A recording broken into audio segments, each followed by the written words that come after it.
बहुत याद आते हैं राजेंद्र बाबू। पहले पुण्यतिथि पर विशेष आजाद सिपाही में आपका स्वागत है। मैं हूं राकेश सिंह।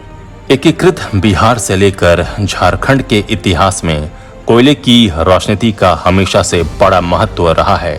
खासकर कोयला उद्योग के राष्ट्रीयकरण के बाद से काले हीरे ने राजनीति में अहम भूमिका अदा की है। इस उद्योग से जुड़े लाखों मजदूर और फिर इस्पात तथा अन्य दूसरे उद्योगों के मजदूरों को संगठित करने में कांग्रेस के श्रमिक संगठन इंटक यानी Indian national trade union Congress ने बड़ी भूमिका निभाई है। पार्टी के कई नेता मजदूर आंदोलन के रास्ते कांग्रेस की अग्रिम पंक्ति तक पहुंचने में कामयाब हुए, लेकिन इसमें कम ही ऐसे नेता हुए जिन्होंने सच्चे अर्थों में मजदूरों की राजनीति की और हमेशा खुद को मजदूर समझा। राजेंद्र प्रसाद सिंह ऐसी ही एक शख्सियत थे। वो इंटक के रास्ते मजदूर आंदोलन से जुड़े और अपनी मेहनत और लगन के बल पर एक एक मुकाम हासिल करते गए। जीवन के आखिरी दिनों में भी वो हमेशा मजदूर हित की बात करते थे, उनके लिए चिंतित रहते थे। ऐसा नहीं है कि समाज के दूसरे वर्ग में वो लोकप्रिय नहीं थे। अपने सौम्य स्वभाव, हर किसी को समुचित सम्मान देना और मुश्किल से मुश्किल घड़ी में भी धैर्य बनाए रखना उनकी पहचान थी। यही कारण है कि उनके निधन के एक साल बाद भी बेरमो फुसरो समेत मजदूरों की पूरी जमात और आम लोग राजेंद्र बाबू को खूब याद करते हैं। उनकी पहली पुण्यतिथि पर प्रस्तुत है आजाद सिपाही का विशेष आयोजन। उनकी यादों पर प्रकाश डाल रहे हैं बेरमो इलाके के प्रतिष्ठित पत्रकार और समाजसेवी सुबोध सिंह पवार। कड़वे दंश झेल कर भी कभी विचलित नहीं हुए। राजनीति में विरले ही ऐसा पैदा होते हैं जो खुद को किसी दूसरे के मजबूत सांचे में ढालकर तैयार करते हैं।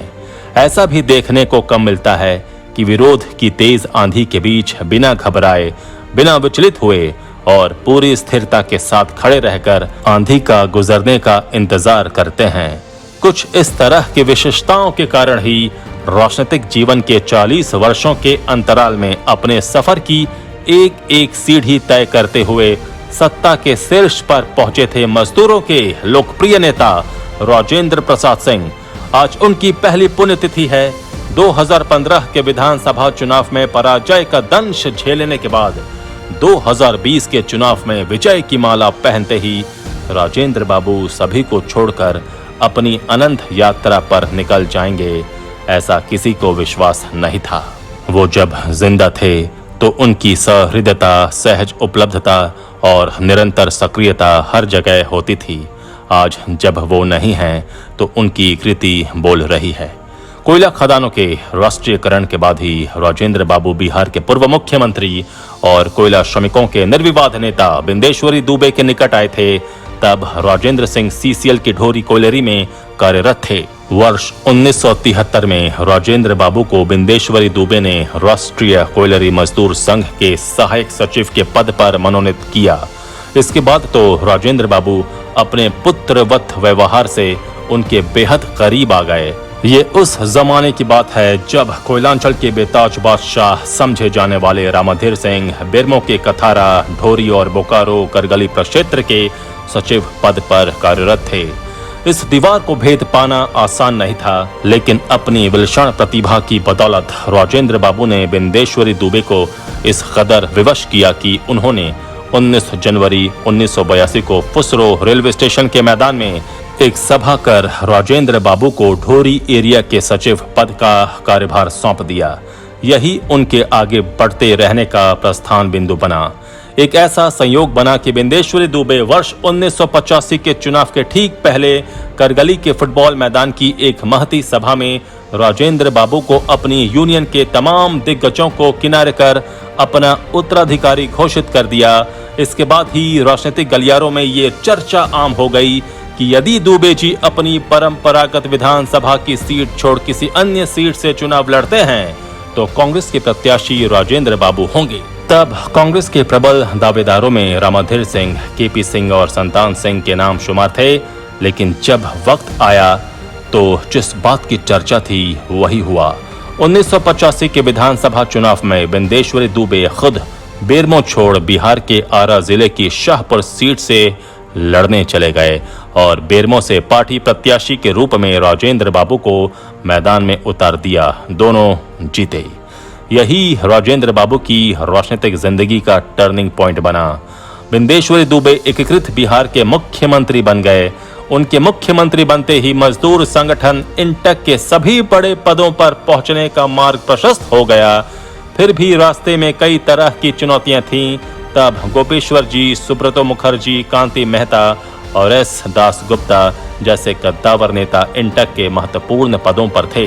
बिंदेश्वरी दुबे के आशीर्वाद का ही कमाल था कि 90 के दशक की शुरुआत में करगली के ऑफिसर्स क्लब में इंटक से समृद्ध कोयला मजदूरों के बीच सक्रिय राष्ट्रीय कोयलरी मजदूर संघ की CCL रीजनल कमेटी का महामंत्री राजेंद्र बाबू चुने गए। ये चुनाव मतदान विधि से हुआ। उनसे हार का सामना हजारीबाग के तत्कालीन सांसद दामोदर पांडे को करना पड़ा था। इसके तुरंत बाद राजेंद्र बाबू वर्ष 1996 में इंटक के केंद्रीय महामंत्री के पद पर जा पहुंचे। सुब्रतो मुखर्जी को पद छोड़ना पड़ा।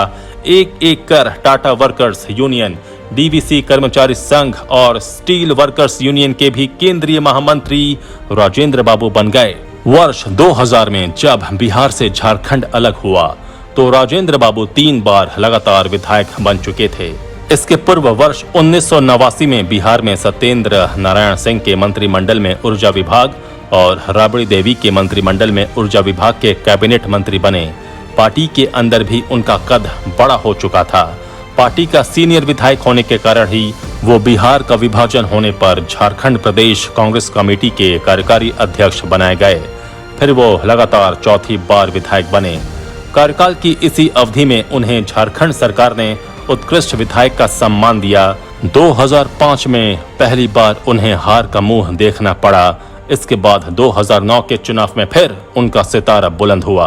वो न सिर्फ विधायक बने बल्कि हेमंत सरकार में एक साथ कई विभागों के मंत्री भी रहे। 2014 में एक बार फिर उन्हें भाजपा से पराजित होना पड़ा। उनके जीवन का दुर्भाग्य ये रहा कि दिल्ली में आयोजित इंटक के अधिवेशन के खुले सत्र में राहुल गांधी की उपस्थिति में मंच पर ही वो पक्षाघात के शिकार होकर शारीरिक रूप से अस्वस्थ हो गए, लेकिन उनके व्यक्तित्व पर असर नहीं पड़ा। इसी का नतीजा था कि 2019 के चुनाव में 25,000 से भी अधिक मतों से भाजपा के प्रत्याशी को पराजित कर उन्होंने छठी बार विधायक बनने का गौरव प्राप्त किया। लेकिन होनी को टाला नहीं जा सका और 24 मई 2020 को वो दुनिया से गुजर गए। राजेंद्र प्रसाद सिंह का राजनीतिक जीवन धूप छांव के खेल से भरा हुआ है। 40 वर्षों के अंतराल में वो अपनी राजनीति की निरंतर सफलता से उत्साहित जरूर हुए, लेकिन विफलता के दंश से भी हतोत्साहित होकर घबराए नहीं। ये उनके व्यक्तित्व का ही कमाल था कि उन्हें देश भर के सार्वजनिक उपक्रमों के मजदूर उन्हें अपना नैतिक संरक्षक मानते थे, जबकि प्रशासन और प्रबंधन के अधिकारी निश्चल सलाहकार।